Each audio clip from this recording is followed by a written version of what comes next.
ng uwi, mahamog.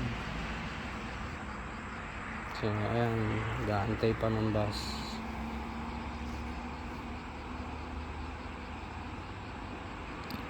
Ito yung kasama ko.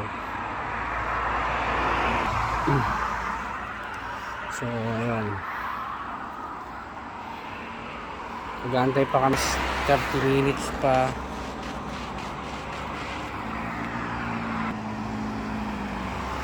Naantok na ako pero nabusog. Mamaya pag wala pa rin sasakyan, mag taxi na lang. Ang iniisip ko pa uwi, yung best friend ko nag-aabang na sa akin sa kanto, yung aso. Inaantok na yun.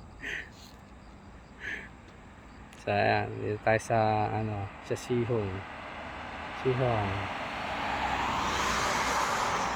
Medyo matagal pa yung bus namin, kaya gaantay na lang ako.